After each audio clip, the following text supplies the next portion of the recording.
Labor Day is here. While most folks are taking the day off, what exactly is the history behind the holiday? We've got celebrity historian Rafi Andonian is back to fill us in on all things Labor Day. Good to see you. Yeah, great to see you. Of course, great time to be here for holiday weekend. Come Yeah, on now, love coming it. in. Let's talk about the origin of Labor Day. Yeah, what happened in Labor Day is in 1882 is what you had the first time that you have a parade for Labor Day. It's a local union in New York City that starts it. And it's in early September, and it goes each year from there, and it catches on. So you have local ordinances throughout municipalities that start to kind of, throughout the 1880s, pass these ordinances that end up recognizing Labor Day. Sure. And then states start to come along, and you have state legislation until 1894 when it becomes federal. So over 12 years is what we're looking at.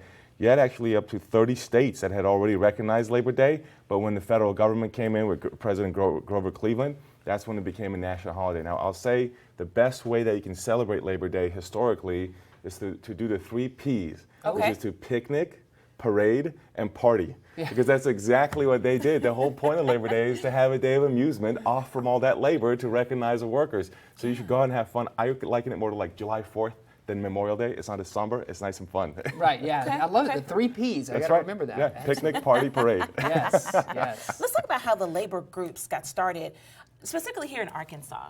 In Arkansas, what happens is that in 1839, you have the first, what we would consider the beginnings of a labor union, because they put together a political slate of candidates that they think you should vote for as, pro-labor.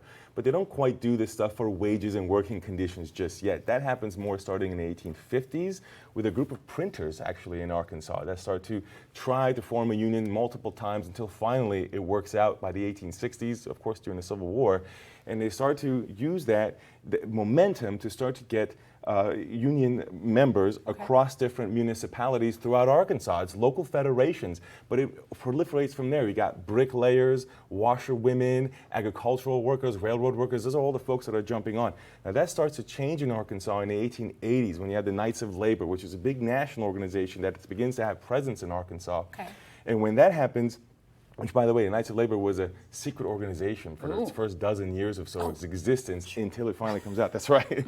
Now, what that leads to is a bunch of success in Arkansas with the Knights and the local federations in winning a bunch of, concessions on railroad workers and coal workers, especially here in the western part of the state. But a generation later, so maybe about 100 years ago from where we are today, in the early part of the 20th century, that starts to change a little bit. You have some local conflicts. The Elaine Massacre, very famous, which is in Phillips County, which also has a racial component to it, but that leads to a Supreme Court case that actually helps expand civil rights. There's a shift in the Supreme Court in recognizing due process for African Americans.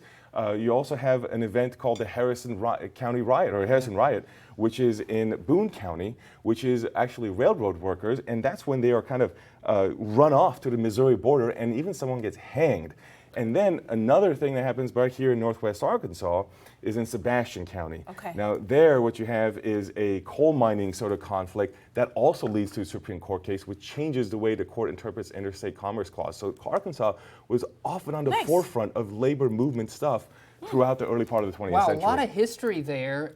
But I think my big takeaway is the 3 Ps. Get out there and party, That's and right. have a picnic, have a good time. I love it. Thanks for joining us and filling Of us in course. on a little history behind Labor Day. That's right. We appreciate you. Yeah. We'll be